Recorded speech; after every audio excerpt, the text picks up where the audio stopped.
Pagkalipas ng 2 araw, may ginanap na kasalan sa bayan ng Cana na sakop ng Galilea. Naroon ang ina ni Jesus. Inimbita rin si Jesus at ang mga tagasunod niya. Nang maubos ang alak sa handaan, sinabi ng ina ni Jesus sa kanya, "Naubusan sila ng alak." Sumagot si Jesus, "Babae, huwag po ninyo akong pangunahan. Hindi pa po dumarating ang panahon ko." Sinabi ng ina ni Jesus sa mga katulong, "Sundin ninyo ang anumang iutos niya." May 6 na tapayan doon na ginagamit ng mga Hudyo sa ritual nilang paghuhugas. Ang bawat tapayan ay naglalaman ng 20 hanggang 30 galon ng tubig. Sinabi ni Jesus sa mga katulong, "Punuin ninyo ng tubig ang mga tapayan."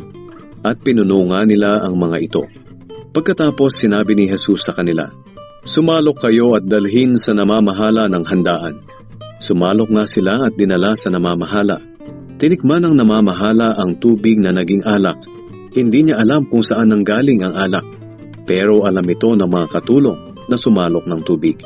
Kaya ipinatawag niya ang lalaking ikinasal at sinabi, "Karaniwan ang pinakamainam na alak muna ang inihahanda, at kapag marami nang nainom ang mga tao, saka naman inilalabas ang ordinaryong alak.